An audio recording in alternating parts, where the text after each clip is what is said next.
2 horas antes de mi viaje al exterior, mientras doblaba cuidadosamente los últimos vestidos dentro de la maleta, tomé el celular de mi esposo para buscar el pasaje electrónico que él había guardado. Nunca había sido una mujer desconfiada.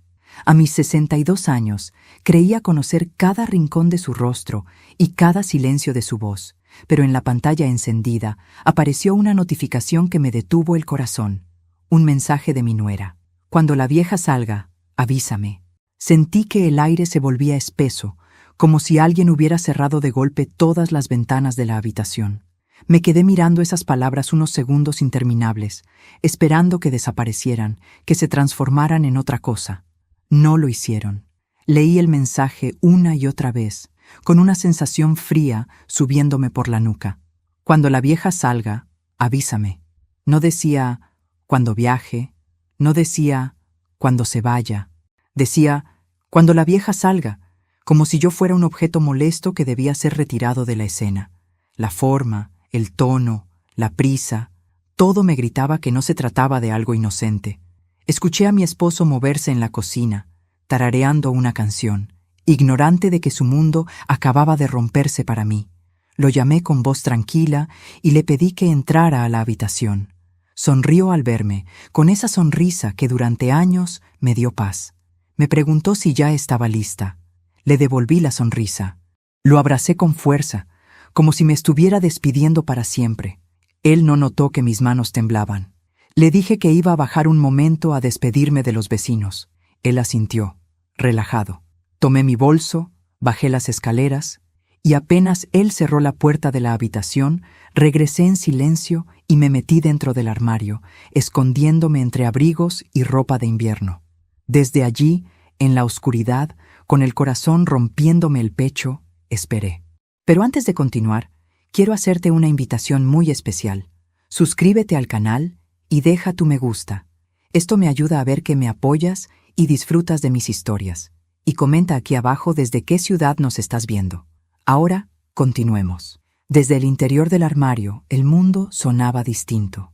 Cada paso de mi esposo sobre el piso de madera era como un golpe seco en mis oídos. Lo escuché tomar su celular. Unos segundos después, llegó la respuesta de mensaje. No pude oírla, pero sí escuché sus palabras. Ya salió. Vente ahora. Mi cuerpo se paralizó. Apenas tuve tiempo de contener la respiración cuando escuché el sonido de la puerta principal abrirse de nuevo. Minutos después, la puerta de la habitación se abrió. Reconocí de inmediato el perfume dulzón de mi nuera. Entraron sin preocuparse por hacer ruido. Se movían con una seguridad que me heló la sangre. Desde una rendija del armario pude verlos. Mi esposo se sentó en el borde de la cama. Ella permaneció de pie, cruzándose de brazos. Por fin, dijo ella con una risa breve. Ya pensé que no se iba nunca. Todo está listo, respondió él. En unas horas estará fuera del país, tal como planeamos. Sentí un mareo. Aquello no era solo una frase cruel. Había un plan, un tal como planeamos, que pesaba como un ancla en el estómago. ¿Y si algo sale mal?, preguntó ella. No saldrá, contestó mi esposo. El abogado ya dejó preparados los documentos. Apenas se vaya, iniciamos el trámite. Ella no sospecha de nada, añadió mi nuera. Como siempre, confiada. Mi corazón se rompía con cada palabra. El hombre con el que había compartido décadas, el padre de mi hijo, hablaba de mí como si ya no existiera, como si yo fuera una molestia administrativa que debía desaparecer del camino. Recuerda, dijo ella bajando la voz, si no firma de buena gana a la vuelta, ya sabemos qué hacer. Esto no puede fallar. Sentí que el frío me mordía los huesos. Ya sabemos qué hacer. No hablaban solo de papeles, hablaban de algo más oscuro, algo definitivo. No te preocupes, contestó él. Para entonces, ella ya no será un problema. Mis labios comenzaron a temblar. Cerré los ojos con fuerza para no soltar un sollozo. Comprendí en ese instante que el viaje no era un regalo, ni una despedida romántica. Era una excusa, una forma elegante de sacarme del camino. ¿Y el dinero?, preguntó ella sin rodeos. Una parte está en la cuenta conjunta. La otra la moveremos en cuanto se confirme que salió del país, explicó él. Todo irá a tu nombre primero. Después veremos cómo lo repartimos. Mi nuera sonrió de lado. Como dijimos, mitades. Lo justo. Lo justo me hizo arder la sangre. Todo lo que yo había construido con mis propias manos, todo lo que había sostenido durante años, se estaba repartiendo sobre mi cabeza como si ya estuviera muerta. Escuché pasos acercarse al armario. Mi corazón se detuvo. Mi nuera abrió uno de los cajones cercanos. Buscaba algo. Luego volvió a alejarse. «Tenemos que darnos prisa», dijo ella. «No quiero que nadie nos vea juntos». «Tranquila», respondió mi esposo. «Ella ya no volverá a subir». Aquella frase fue una puñalada. Ella ya no volverá a subir. No decía, ya no volverá hoy. Decía, ya no volverá. Con una seguridad espantosa, como si ese armario fuera también mi ataúd. Escuché cómo tomaban algunos papeles del escritorio, cómo él revisaba la caja fuerte. Sus voces se mezclaban con el ruido de mi propia sangre en los oídos. Finalmente, se dirigieron a la puerta. «Avísame cuando confirmes el vuelo», dijo ella antes de salir. «Todo depende de eso». «Descuida», contestó él. «A partir de hoy empieza nuestra vida de verdad». La puerta se cerró. El silencio cayó como una losa. Me quedé varios minutos sin poder moverme, con el cuerpo entumecido y los pensamientos chocando unos contra otros. Cuando por fin salí del armario, las piernas apenas me sostenían. Me senté en la cama, respirando con dificultad. Miré mi maleta abierta, los vestidos doblados con cuidado, los zapatos del viaje. Todo era una mentira. Tomé el celular de mi esposo, que había quedado sobre la mesa. Revisé los mensajes con mi nuera. No eran muchos, pero eran suficientes. Fechas, horarios, la palabra abogada, la palabra herencia, la palabra traslado. Nada era una interpretación mía. Todo estaba allí, desnudo, cruel. Aquel mensaje inicial ya no me temblaba en las manos. Ahora me quemaba. Comprendí, con una claridad que me hizo llorar de rabia, que estaba rodeada por dos personas en quienes había confiado ciegamente. Mi esposo y la mujer a la que yo misma había abierto la puerta de mi casa cuando llegó como novia de mi hijo. Me levanté despacio. Fui hasta el espejo del armario. Me vi reflejada allí, pálida, con los ojos rojos y el cabello revuelto. Una mujer de 62 años que, por primera vez en décadas, acababa de descubrir que su vida estaba en peligro. No grité, no enfrenté a nadie, no hice una escena. Cerré la maleta lentamente y, en silencio, tomé una decisión que cambiaría el destino de todos nosotros. Ellos creían que yo iba a salir rumbo al aeropuerto. Ellos creían que yo iba a desaparecer del juego. Ellos creían que yo ya estaba vencida. No sabían que acababa de esconderme en la oscuridad para ver su verdadero rostro. No sabían que ya no iba a huir. No sabían que, desde ese momento, yo también empezaba a planear, porque aquella tarde, 2 horas antes de mi supuesto viaje, no solo escuché una traición, escuché mi propia sentencia, y también el primer latido de mi venganza. Me quedé inmóvil durante varios minutos después de que la puerta se cerró. El eco de sus voces seguía vibrando en las paredes de la habitación, mezclado con el latido violento de mi propio corazón. Aún podía oler el perfume de mi nuera, dulce y empalagoso, flotando en el aire como una burla. Todo mi cuerpo temblaba, pero no de miedo solamente. Temblaba de rabia, de traición, de una incredulidad tan grande que me apretaba el pecho. Me obligué a respirar despacio. 1, 2, 3. Si salía ahora corriendo a enfrentarlos, si gritaba, si hacía un escándalo, todo mi plan moriría antes de nacer. No podía permitirme eso. Ellos creían que yo ya no volvería a subir a la habitación. Esa era mi única ventaja. Con manos torpes volví a esconderme dentro del armario. Sabía que mi esposo regresaría, y yo necesitaba escuchar más. No tardó mucho. Pasados unos 20 minutos, abrió de nuevo la puerta. Esta vez entró solo. Sus pasos eran apresurados. Murmuraba para sí mismo mientras revisaba papeles sobre el escritorio. «Todo listo, susurraba. «No puede fallar ahora». Desde la rendija del armario lo vi sacar un sobre manila y guardarlo dentro de la chaqueta. Luego tomó su celular y volvió a escribir. «Ya está hecho», dijo en voz baja. «En cuanto aborde, se activa todo». Mi estómago se contrajo con violencia. En cuanto aborde, todo dependía de que yo saliera rumbo al aeropuerto. Todo dependía de que yo desapareciera del escenario. El teléfono vibró. Él leyó en silencio. Sonrió. Esa sonrisa me heló la sangre más que cualquier grito. Tranquila, respondió. No sospecha nada, como siempre. Cerró la puerta con suavidad y se fue. Escuché sus pasos alejándose por el pasillo y luego el sonido del portazo principal. Me quedé sola. Salí del armario con el cuerpo entumecido.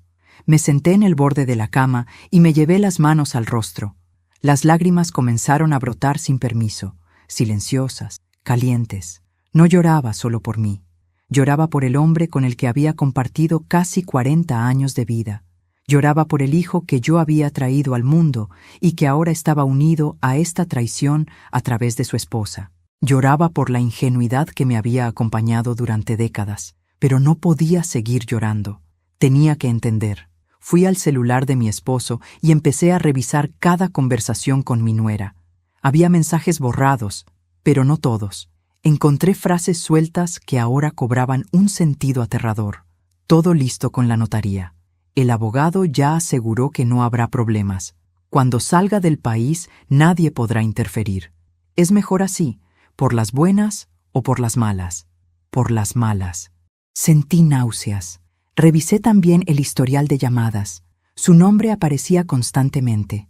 Varias llamadas de madrugada. Mientras yo dormía a su lado, ellos planeaban cómo sacarme del camino. Corrí hasta el pequeño escritorio donde guardábamos documentos antiguos. Empecé a revisar carpetas, títulos de propiedad, estados de cuenta. Muchas cosas no estaban donde siempre habían estado. Algunos papeles importantes habían desaparecido. Entre ellos, los documentos del departamento que estaba a mi nombre y el de una casa en las afueras que yo había heredado de mis padres. Mi esposo ya había comenzado a borrar mis huellas de esta vida. Entonces entendí algo aún más aterrador. No planeaban solo quedarse con el dinero. Planeaban dejarme sin identidad, sin respaldo, sin un lugar al cual regresar cuando volviera de ese viaje, si es que volvía. El teléfono volvió a vibrar. Era un mensaje de la nuera. ¿Ya salió? Mi esposo respondió casi de inmediato. En 1 hora lo confirmo. 1 hora. Tenía 1 hora para decidir qué hacer con el resto de mi vida. Mis piernas flaquearon. Fui hasta el baño y me enjuagué el rostro con agua fría. Me miré al espejo. La mujer que me devolvía la mirada estaba pálida. Sí, pero en sus ojos comenzaba a arder algo nuevo. Ya no era solo miedo. Era una decisión que empezaba a tomar forma. Regresé a la habitación y abrí la maleta. En lugar de cerrarla, saqué varias cosas: ropa, documentos personales, mi pasaporte. Volví a guardar el pasaporte en su lugar. Si desaparecía ahora sin más, ellos sabrían que yo había descubierto algo. No podía huir como una asustada. Debía huir como una viajera obediente. Tomé solo una cosa de la maleta, una bufanda que siempre llevaba en mis viajes. La guardé en el bolso. Luego dejé todo exactamente como estaba. A los pocos minutos escuché el sonido del auto encenderse afuera. Mi esposo regresaba para llevarme al aeropuerto. Mi corazón comenzó a golpear con violencia. Me senté en la cama y respiré hondo varias veces. Tenía que actuar. Tenía que fingir. Tenía que seguir viva dentro de su mentira por un poco más. Entró con una sonrisa. ¿Lista?, preguntó. «Lista», respondí con voz suave. Se acercó y me abrazó. Por primera vez en décadas, su abrazo me dio asco. Sentí náuseas, pero me contuve. Cerré los ojos y apoyé la cabeza en su pecho fingiendo cansancio. «Este viaje te hará bien», dijo. «Descansa, te lo mereces. Descansa». Qué palabra tan cruel en su boca. Salimos de la casa, subimos al auto. Durante el trayecto habló de cosas triviales, del tráfico, del clima en el país al que supuestamente iba. Yo asentía en silencio. Mi mente estaba en otra parte, calculando, midiendo cada movimiento. A pocas calles del aeropuerto, fingí un mareo. «Me siento mal», susurré llevándome la mano al pecho. «Creo que necesito ir al baño». Se alarmó. «¿Quieres que regresemos?» «No», mentí. «Déjame aquí en esta estación. Voy un momento y te aviso cuando esté mejor». Aparcó sin sospechar nada. Bajé con el bolso en la mano. Caminé lentamente hacia los baños públicos. Lo vi quedarse dentro del auto, revisando su teléfono. Sabía que en cuanto yo desapareciera de su vista, le escribiría a su nuera. Entré al baño, pero no me quedé allí. Salí por la puerta trasera de la estación y tomé un taxi que pasaba en ese momento. «Lléveme a esta dirección», le dije dándola de una vieja amiga. Mientras nos alejábamos, vi el auto de mi esposo hacerse pequeño en el espejo retrovisor. Él aún creía que yo estaba dentro de esa estación, obediente, vulnerable, a punto de abordar el vuelo que sellaría mi destino. En pocos minutos, su celular vibraría con el mensaje que tanto esperaba. Ya salió. Pero esa vez no saldría la mujer que él creía. Esa vez saldría la mujer que ya lo había descubierto todo. Y mientras el taxi avanzaba, comprendí algo con una claridad escalofriante. Ellos no solo planeaban robarme, planeaban borrarme, dejarme sin nombre, sin bienes, sin hogar, para que nadie preguntara por mí cuando ya no estuviera. Apreté la bufanda contra mi pecho, como si fuera un amuleto. «No van a lograrlo», susurré, porque desde ese instante ya no era solo una esposa traicionada escondida en un armario. Ahora era una mujer que había visto su propia sentencia y estaba dispuesta a escribir, con sangre fría, el contraataque. El taxi avanzaba por la avenida como si me arrancara de una vida que, hasta hacía solo unas horas, yo creía conocer. Miraba por la ventana con los ojos ardiendo, viendo pasar las mismas calles que había recorrido durante décadas, pero ahora todo parecía ajeno, distante, como un decorado que ya no me pertenecía. En el bolso llevaba apenas unas monedas, mi bufanda y mi documento. Todo lo demás, mi casa, mis ahorros, mis recuerdos materiales, seguía en manos de quienes planeaban desaparecerme. Llegué a casa de Clara, mi amiga de juventud, cuando el sol empezaba a caer. Al abrirme la puerta me miró con sorpresa. No esperaba verme a esa hora, sin previo aviso y con ese temblor que no pude esconder. «Pasó algo terrible», le dije apenas crucé el umbral.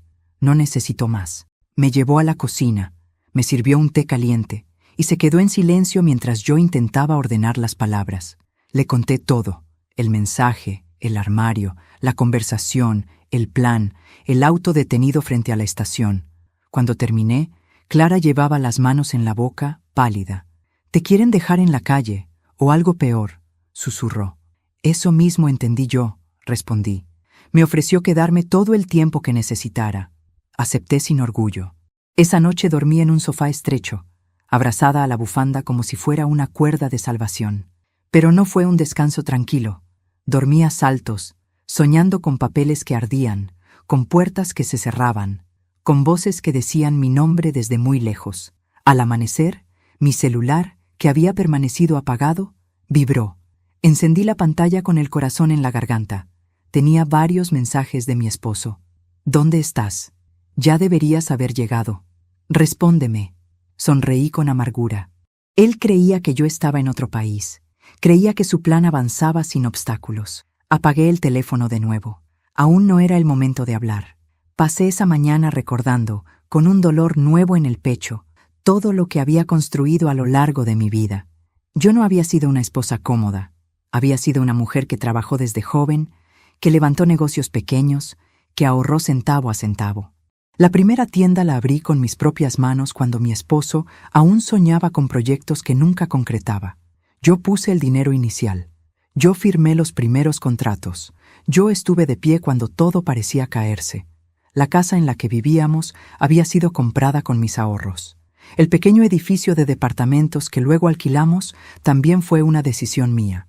Yo había heredado un terreno de mis padres y lo había vendido para invertirlo. Cada ladrillo de esa prosperidad llevaba mis madrugadas sin dormir, mis dedos cansados contando cuentas, mis renuncias. Y sin embargo, con el paso de los años, los papeles comenzaron a cambiar de nombre sin que yo lo notara.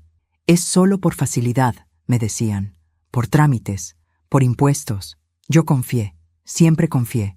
Mi esposo se fue volviendo un hombre distinto. Ya no hablaba de trabajo con entusiasmo, hablaba de dinero con desesperación. Y mi nuera, desde que llegó a la familia, el ambiente se volvió más denso. Ella traía una ambición que no disimulaba. Siempre preguntaba, siempre calculaba, siempre opinaba sobre cosas que nunca le pertenecieron. Recordé con claridad una conversación de años atrás, cuando aún creía que todo era normal. Estábamos sentadas en la sala. Ella miraba mis cuadros, mis muebles. Algún día todo esto será de nosotros, dijo sonriendo. Yo creí que era una broma. Sonreí también. Hoy comprendía que nunca fue una broma. Me quedé varios días en casa de Clara sin salir. Observaba el mundo desde la ventana como si ya no me perteneciera. El teléfono no dejaba de vibrar. Mensajes de mi esposo, de mi hijo, incluso de mi nuera, que fingía preocupación. Mamá, ¿por qué no respondes?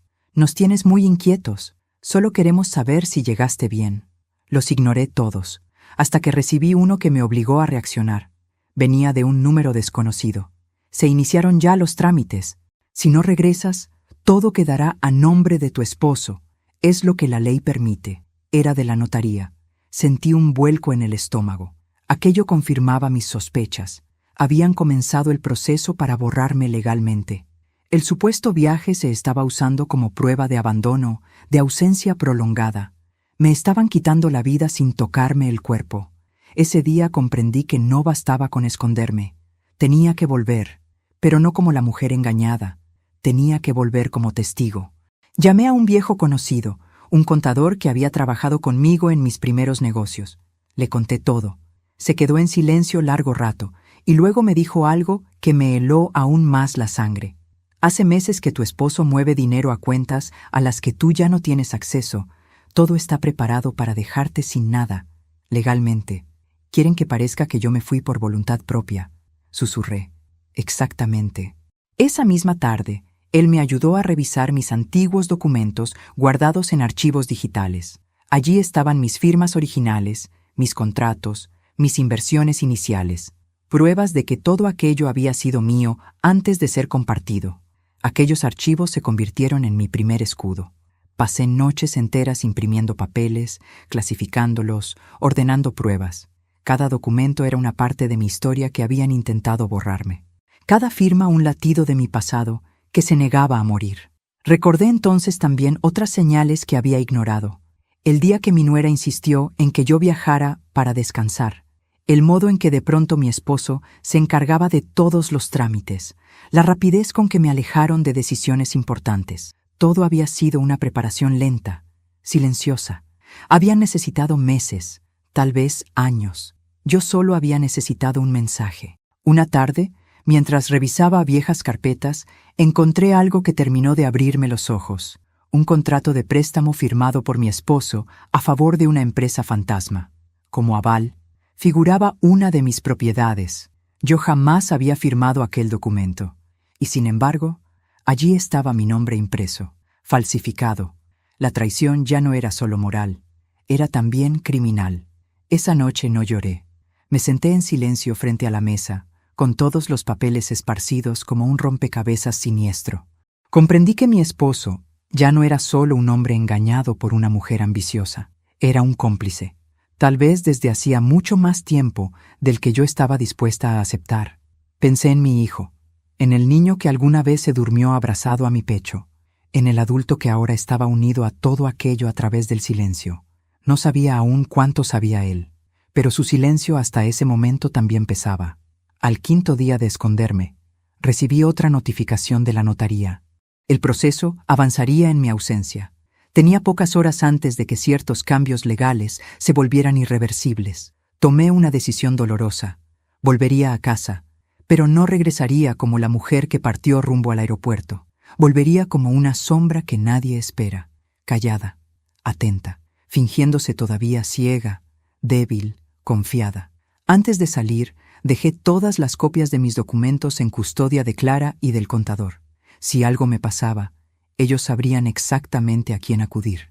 Cuando el taxi se detuvo frente a mi propia casa, sentí un escalofrío recorrerme la espalda. Esa casa que un día fue mi refugio ahora era un territorio enemigo. Bajé con calma. Abrí la puerta con mi llave de siempre. El silencio me recibió como un golpe. Mi esposo no estaba. Tampoco mi hijo ni mi nuera. Todo parecía ordenado, demasiado ordenado. Subí lentamente a la habitación. Me acerqué al armario, al mismo lugar donde había escuchado mi sentencia. Lo miré largo rato. Respiré hondo. «Todavía estoy aquí», murmuré. «Y ahora sé quiénes son». Me senté en la cama y esperé, porque la mujer que había salido rumbo a un viaje no regresaría. Pero la mujer que volvía ahora Ya no estaba dispuesta a ser robada ni borrada de su propia historia. Regresé a mi propia casa como quien entra a una escena del crimen. Nada estaba fuera de lugar, y precisamente por eso todo me resultaba sospechoso. El aire olía igual, los muebles estaban en la misma posición, mis plantas regadas, las cortinas corridas como siempre. Era la imagen perfecta de una normalidad cuidadosamente ensayada. Pero yo ya no era la misma mujer que había salido de allí rumbo a un supuesto viaje. Me moví en silencio por cada habitación, tocando las paredes como si necesitara asegurarme de que aún eran reales. En la cocina, la mesa estaba puesta para dos. Ya no me esperaban. Aquello me dolió más de lo que imaginé. Pero el dolor ya no me paralizaba. Ahora me empujaba. Subí a mi habitación. Mi maleta seguía allí, tal como la había dejado. La abrí con calma. Todo intacto. Cerré despacio. Ellos creían que yo estaba a cientos de kilómetros, cruzando fronteras. Yo estaba en el corazón mismo de su trampa. Lo primero que hice fue revisar la caja fuerte. Conocía la combinación. La había usado durante años, pero ahora no se abrió. Probé de nuevo. Nada. Sonreí con amargura. Habían cambiado el código. Mi propio hogar ya no me pertenecía. Fui entonces al estudio, donde mi esposo solía guardar papeles viejos. Comencé a revisar cajones uno por uno. Encontré carpetas incompletas, sobres vacíos, contratos mutilados. Había un vaciamiento metódico. Sabían exactamente qué llevarse y qué dejar para no levantar sospechas. En uno de los cajones inferiores, detrás de antiguas facturas, hallé algo que no esperaban que yo recordara. Un disco duro externo viejo, de los primeros que usábamos para respaldar información del negocio. Lo conecté a la computadora con manos temblorosas. Tardó en arrancar. Pensé que no funcionaría, pero finalmente apareció la carpeta con fecha de hacía más de 10 años. Allí estaba todo. Mis contratos originales, mis inversiones, transferencias en las que figuraba solo mi nombre, movimientos bancarios que luego habían sido reorganizados. Era la historia completa de cómo lo que había sido mío pasó lentamente a ser nuestro, y después solo de él. Copié cada archivo en una memoria nueva que llevaba conmigo. Ese fue el primer ladrillo de mi venganza. No tardaron en volver. Escuché el auto de mi esposo detenerse en la cochera. Me senté en la sala. Respiré hondo y me obligué a temblar un poco, como solía hacerlo cuando estaba nerviosa. Entró con sobresaltada falsa alegría. «¡Pero estás aquí!», exclamó. «Pensé que ya estarías en el aeropuerto». Me sentí mal en el camino. Dije con voz débil. «Mareos». Regresé. Su rostro palideció apenas una fracción de segundo, lo suficiente para que yo lo notara. Luego recompuso su expresión. «Debiste avisarme. Quería darte una sorpresa», susurré. Se acercó. Me tomó de los hombros, me examinó como si buscara signos de algo más que un mareo. Yo bajé la mirada, fingiendo fragilidad. Esa misma noche regresaron mi hijo y mi nuera. Ella entró con un abrazo fingido y una sonrisa que casi me hizo vomitar. «¡Qué susto nos diste!», dijo. «Creímos que ya estabas viajando». «El cuerpo me traicionó», respondí. «Supongo que la edad». Ella sonrió con dulzura venenosa. «Hay que cuidarte más, mamá». Su manera de decir «mamá» era ahora una burla. Durante los días siguientes comencé a actuar como la mujer que ellos necesitaban que yo fuera. Cansada, confundida, dependiente. Olvidaba cosas a propósito. Preguntaba 2 veces lo mismo. Fingía dolores. Dejé que creyeran que mi mente también empezaba a fallar. Vi en sus ojos cómo se relajaban poco a poco. Mientras tanto, recogía migajas de verdad. Dejaba mi celular grabando cuando salía de la habitación. Tomaba fotografías de documentos que ellos no sabían que yo aún podía encontrar. Escuchaba detrás de puertas entreabiertas. Una noche oí claramente a mi nuera decirle a mi esposo: «Tenemos que acelerar. No puede estar así mucho tiempo». «Si empieza a sospechar». «No sospecha», respondió él. «Está cada vez más débil». Sentí un nudo en el estómago. Ellos no me veían como una persona. Me veían como un trámite que debía cerrarse pronto. También empecé a revisar la basura. Sí, la basura. Guantes puestos, bolsas una por una. Al tercer día encontré un sobre roto con el logo de una notaría distinta a la que yo conocía. Dentro quedaba una hoja con un nombre tachado, el mío, y debajo, el nombre de mi esposo como único propietario de una de mis antiguas propiedades. Lo guardé en silencio. Otra noche encontré una copia arrugada de un poder legal donde figuraba la firma de mi nuera como apoderada de mi esposo. Aquello confirmaba algo aún más profundo. Ella no solo planeaba conmigo como obstáculo, ella manejaba muchos de los hilos. Ese día comprendí que mi hijo llevaba meses, quizás años, mirándose el ombligo en medio de una guerra que otros peleaban por él.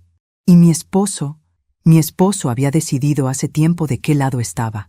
Una tarde fingí un desmayo real. Me dejé caer suavemente en la cocina, lo suficiente para alarmarlos, no para dañarme. Corrieron hacia mí.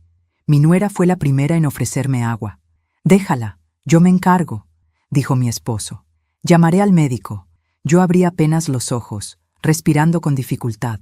«No quiero hospital», murmuré. Mi nuera inclinó el rostro sobre el mío. «Un té caliente te ayudará», susurró. Aquella frase me heló la sangre. La observé ir a la cocina, preparar la taza. Vi cómo colocaba algo diminuto en el fondo. Mis manos temblaron, pero mi rostro siguió siendo de una mansedumbre perfecta. Trajo la taza. «Bebe, mamá». La tomé, acerqué los labios y fingí beber. Apenas dejé que el líquido rozara mi boca. Cuando nadie miraba, la derramé sobre el plato de flores que tenía junto a la ventana. Aquel mismo día llevé una muestra a un laboratorio privado. 2 días después, el resultado llegó a mi correo electrónico. Sedante de uso hospitalario. Mis sospechas ya no eran sospechas, eran una certeza. Esa noche lloré en silencio dentro del baño para que nadie me escuchara. Lloré por la traición, por el peligro, por la mujer en la que me había convertido para sobrevivir. Pero también sentí algo nuevo, terrible, poderoso. Ya no tenía dudas. Y cuando una mujer deja de dudar, también deja de tener miedo. A partir de entonces, mi plan cambió de forma. Ya no se trataba solo de salvarme. Se trataba de desenmascararlos, de hacer que se hundieran en su propia red. Comencé a llamar en secreto a 2 personas clave, al contador que había trabajado conmigo toda la vida, y a un abogado penalista recomendado por él.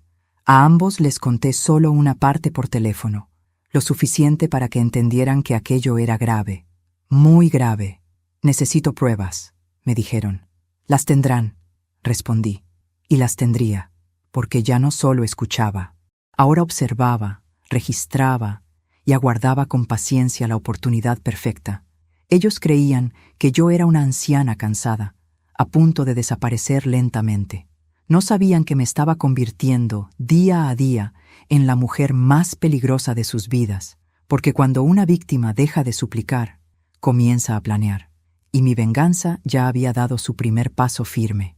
El vidrio de la ventana del baño aún estaba húmedo por las lágrimas que no me había permitido soltar en voz alta. Me miré al espejo largo rato después de recibir el resultado del laboratorio. Aquel sedante no solo confirmaba mis sospechas, confirmaba que mi vida ya no estaba en peligro algún día. Estaba en peligro ahora. Volví a borrar el correo del análisis. Guardé la copia impresa dentro del forro de una almohada vieja y salí del baño con el rostro lavado y la máscara de siempre bien colocada. Esa noche, durante la cena, ninguno de los 3 habló de más. Mi esposo picaba la comida con ansiedad disimulada. Mi nuera revisaba su celular una y otra vez. Y mi hijo observaba el plato sin levantar la vista. No sabía cuánto sabía él, pero sabía algo. Estaba eligiendo no preguntar. Yo comí despacio. Cada bocado era un acto de desafío silencioso. Al día siguiente fingí una recaída. Me quedé en cama. Gemí. Dije que me dolía todo el cuerpo. Dejé que mi nuera tomara control de la casa, que organizara mis horarios, mis comidas, mis medicinas. Necesitaba que se confiara del todo, que creyera que yo ya no representaba ningún obstáculo. «Mamá, tienes que obedecer», me dijo con tono dulce. «Ya no estás para tomar decisiones sola». «Tienes razón, hija», respondí bajando la mirada. «Estoy cansada», lo dijo satisfecha, como una reina que por fin ve caer al enemigo. Ese mismo día, cuando todos salieron de la casa, me levanté de la cama en silencio. Saqué la segunda memoria que llevaba cosida en el dobladillo de un abrigo antiguo. Allí estaba todo, Audios, fotografías, resultados del laboratorio, documentos falsificados, transferencias bancarias. Era un infierno ordenado en carpetas. Fui al cuarto del despacho y volví a revisar la caja fuerte. No insistí más. Ahora sabía que el material más valioso ya no estaba allí. Ellos creían que tenían el control porque tenían las llaves. No sabían que yo tenía las pruebas. A las 4 de la tarde, mi nuera regresó antes de lo habitual. Subí el volumen del televisor y dejé el celular grabando en la mesa de la sala. Fingí estar adormecida en el sillón. Ella habló por teléfono, creyéndose sola. Sí, ya casi, susurró. El sedante la tiene cada vez peor. No va a resistir mucho. No, no sospecha nada. Todo está bajo control. Sentí que un escalofrío recorrió mi espalda, pero no me moví. El abogado dijo que apenas esté incapacitada, el poder entra en vigor. Continuó. Sí, todo quedará en nuestras manos. Colgó. Yo seguí respirando despacio. Cada palabra que había dicho estaba grabada. Esa fue la noche en que tomé la decisión final. Ya no bastaba con exponer documentos. Ya no era solo traición económica. Era intento de homicidio. Y eso debía pagarse como tal. No con gritos, no con lágrimas, con justicia. 2 días después fingí aceptar el control absoluto. Quiero que tú te encargues de todo, le dije a mi nuera.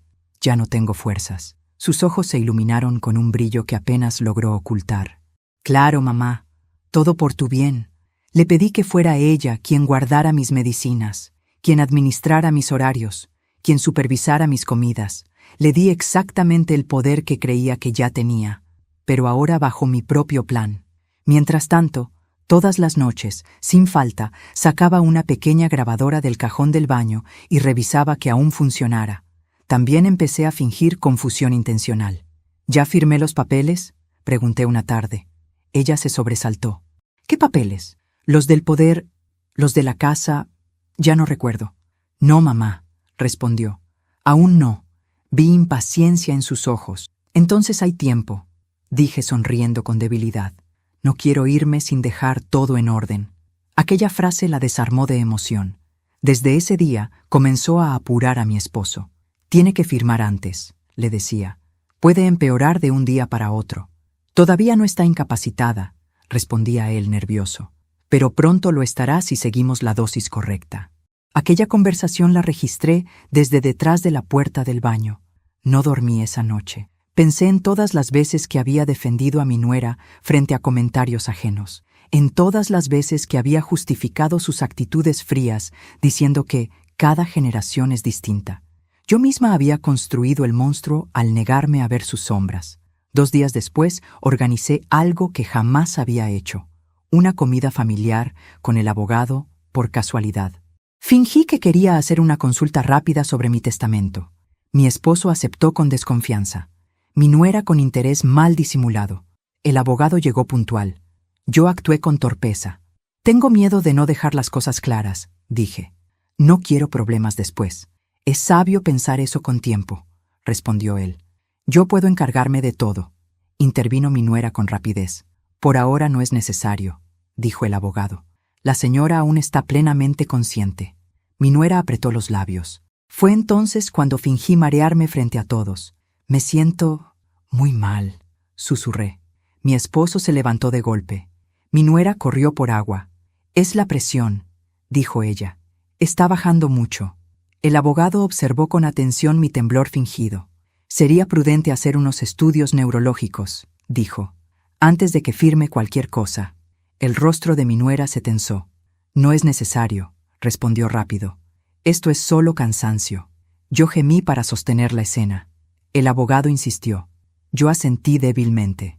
Aquel incidente hizo que ella se desesperara. Esa misma noche la escuché discutir con mi esposo a gritos ahogados. Se nos va el tiempo, decía. Si sigue así, perderemos todo. Cálmate, respondía él.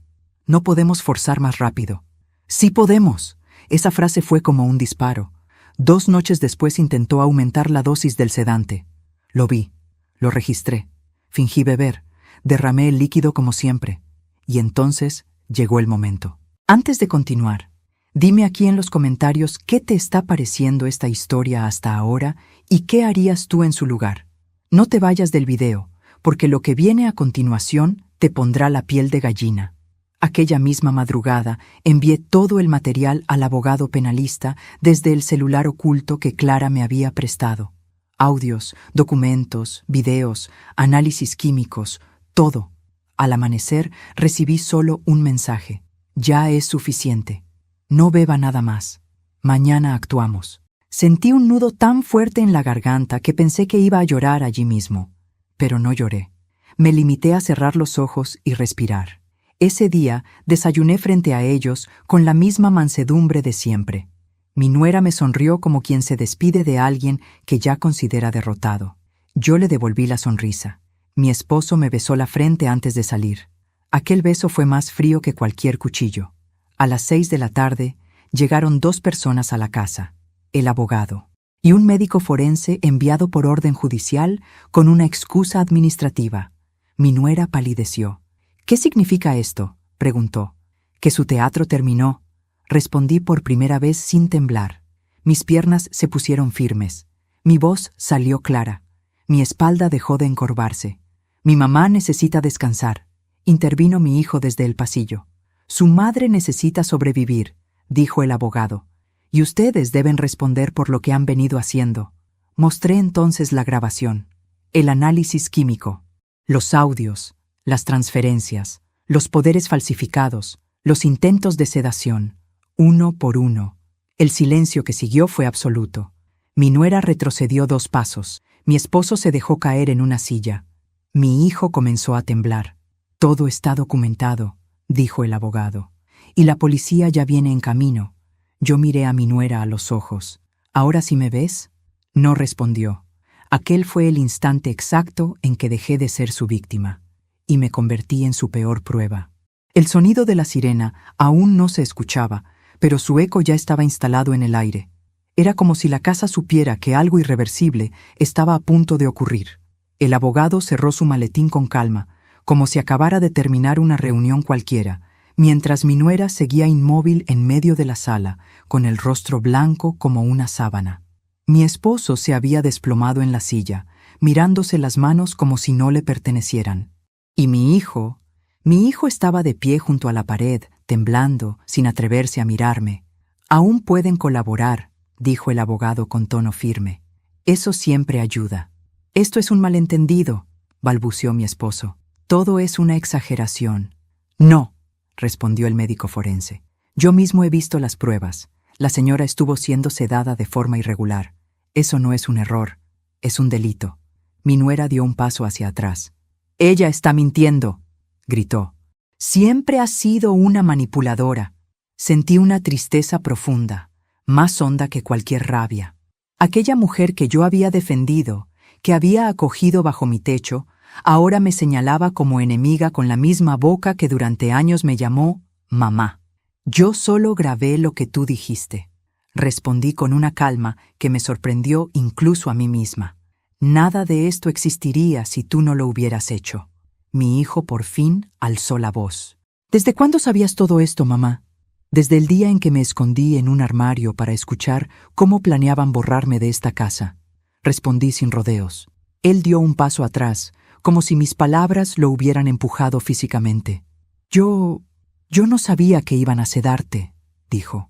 Solo quería que papá y ella se encargaran de los asuntos económicos. «Y para eso me entregaste», respondí. «Para no ensuciarte las manos». El sonido de las patrullas finalmente llegó.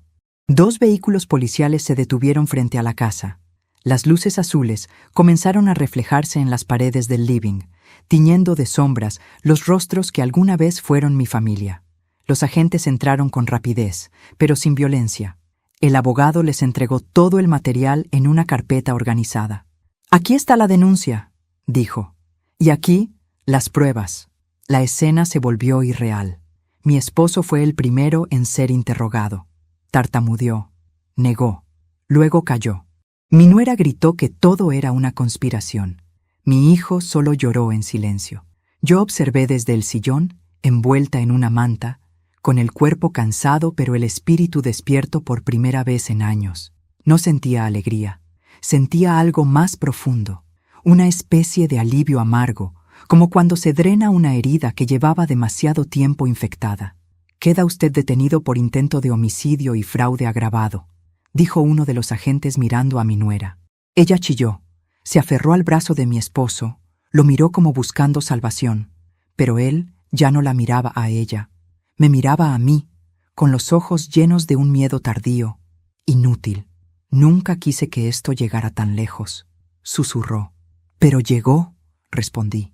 Cuando se los llevaron, la casa quedó en un silencio que jamás había conocido, un silencio limpio, doloroso, definitivo. Mi hijo se quedó solo conmigo en la sala. Parecía un niño perdido. «Mamá», dijo con la voz rota. «Yo no pensé». «Nunca piensan los que traicionan», respondí sin dureza, pero sin consuelo. Esa noche dormí sola en la habitación donde todo había comenzado. Por primera vez no tuve miedo al armario. Lo abrí, saqué la ropa, la toqué sin temblar, encendí la luz del velador y me senté en la cama. No lloré, no recé, solo respiré.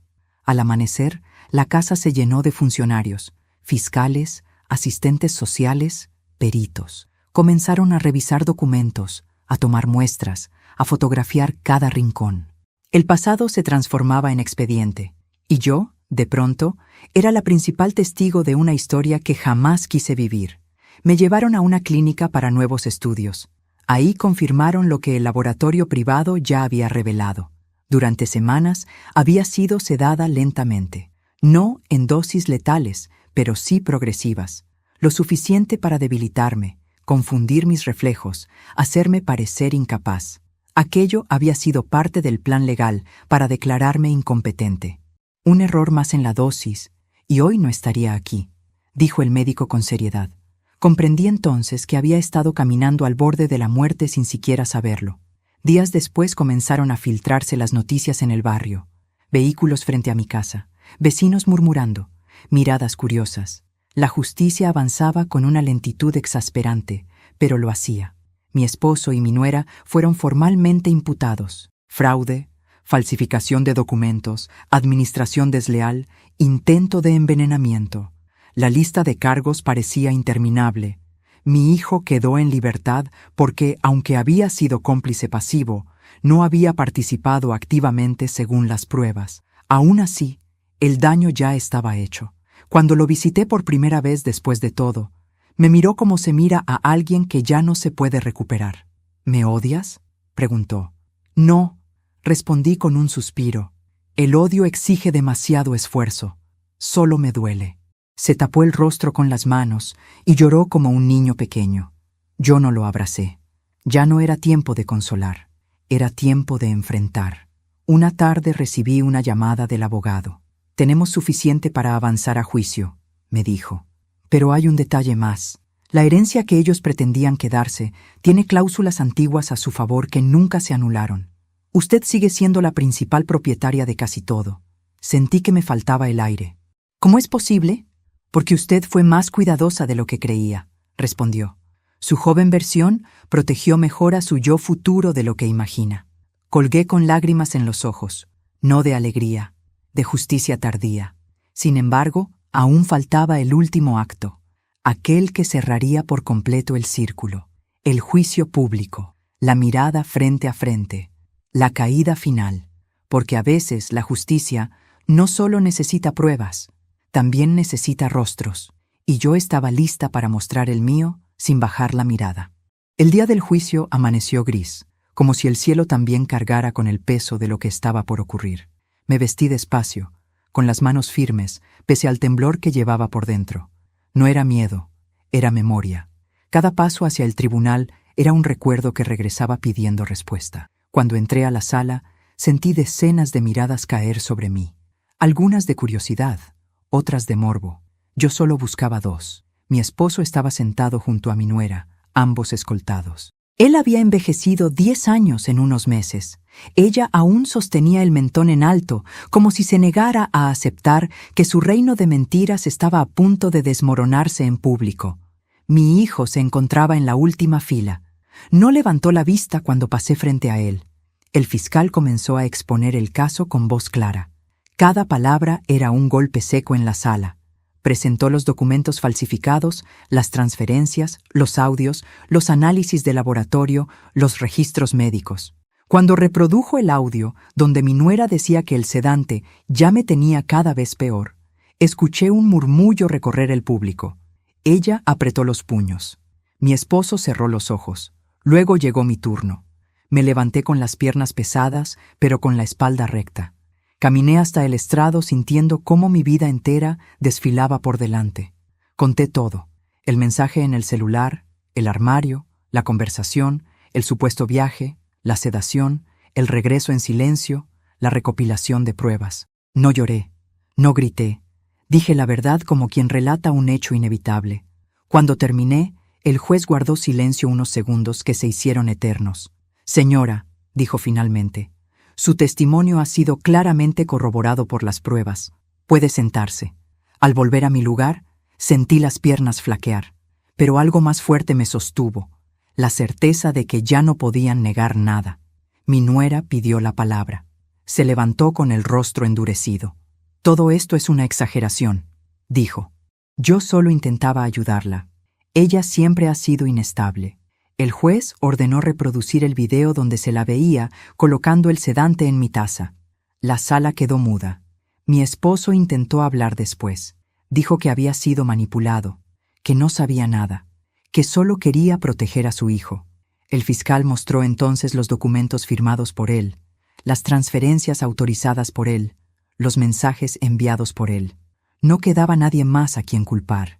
Al final de la audiencia, el juez dictó prisión preventiva para ambos mientras se resolvía la condena definitiva. Los agentes se acercaron. Cuando le colocaron las esposas a mi nuera, sus ojos me buscaron con una furia que ya no me tocaba. Pasó junto a mí sin decir palabra. Mi esposo, en cambio, se detuvo un segundo. «Nunca pensé que llegarías tan lejos», susurró. «Nunca pensé que llegarías tan bajo», respondí. Esa noche, al salir del tribunal, respiré el aire frío como si fuera la primera vez. La verdad ya no estaba escondida. Ya no estaba en mi bolso, ni en una memoria, ni en un cajón. Estaba a la vista de todos, y por primera vez en mucho tiempo, sentí que la oscuridad había perdido su último refugio. El silencio que quedó después del juicio ya no era el mismo. Ya no pesaba, ya no asfixiaba. Regresé sola a la casa aquella noche, por primera vez sin esposo, sin nuera, sin el miedo de que alguien controlara mis pasos. Cerré la puerta lentamente detrás de mí y comprendí que ese sonido ya no significaba encierro, significaba libertad. A la mañana siguiente, el abogado me confirmó lo que durante meses parecía imposible. Los bienes volvían legalmente a mi nombre. La casa, las cuentas, las propiedades, todo aquello que habían intentado quitarme regresaba a mí. No sentí euforia, sentí identidad, como si por fin mi nombre hubiese vuelto a ocupar su lugar. Días después, mi hijo pidió verme. Dudé mucho antes de aceptar. Nos encontramos en un café lejos de todo lo vivido. Lo vi derrotado, envejecido por la culpa. «Fui cobarde, mamá», dijo con la voz rota. «Eso ya lo sé», respondí. «Lo único que importa ahora es qué harás con esa cobardía». Me dijo que se iría lejos, que quería empezar de nuevo. Lo dejé ir sin reproches, sin abrazos. A veces el amor no se rompe con gritos, se rompe en silencio. Volví a la casa una última vez para recoger mis cosas. Entré al armario donde me había escondido aquel día. Ya no sentí miedo, apenas una tristeza serena. Toqué el fondo oscuro y cerré la puerta con calma. «Ya no te necesito», susurré. Vendí la casa. Me mudé a un pequeño departamento luminoso, frente a una plaza tranquila. Por primera vez vivía sola. Las primeras noches despertaba sobresaltada. Luego comencé a dormir en paz. Nadie vigilaba mis tazas, nadie controlaba mis horarios, nadie decidía por mí. Mi esposo y mi nuera recibieron su condena definitiva. Cuando supe la noticia, no sentí alegría, sentí cierre, que es distinto. Tiempo después, recibí una carta desde la prisión. La leí una sola vez. No había arrepentimiento, solo reproches. La rompí y la tiré a la basura. Por primera vez, no sentí la necesidad de responder. Comencé a caminar cada mañana, a cocinar solo para mí, a conocer a mis vecinos. Descubrí algo que jamás había tenido antes: tiempo propio. Un día me detuve a mirar mis manos, arrugadas, cansadas, pero firmes. Esas manos habían cambiado una taza a tiempo, habían reunido pruebas, habían protegido una vida que otros quisieron borrar, y seguían siendo mías. Cuando el abogado me confirmó que todo el proceso estaba cerrado, salí a caminar por la plaza al anochecer. Me senté en un banco. Nadie me seguía, nadie me esperaba, nadie me vigilaba. Era solo yo y mi vida. Hoy puedo abrir cualquier puerta sin temblar. Hoy puedo beber de cualquier taza sin sospecha. Hoy nadie planea desaparecerme. A mis 62 años perdí casi todo, pero gané algo que nunca tuve del todo. Mi vida, de verdad mía. Y esa, después de tanta traición, fue la venganza más limpia de todas. Hoy escribo estas últimas líneas sentada junto a la ventana de mi nuevo hogar. Afuera, la gente camina sin saber que dentro de este pequeño departamento vive una mujer que casi fue borrada de su propia vida. El sol entra despacio por las cortinas y por primera vez en muchos años no siento miedo cuando escucho un ruido en la puerta, ni sospecha cuando acerco una taza a mis labios. La paz tiene un sonido suave, como el de mi propia respiración tranquila. Perdí un esposo, perdí una nuera, perdí la familia que creí tener.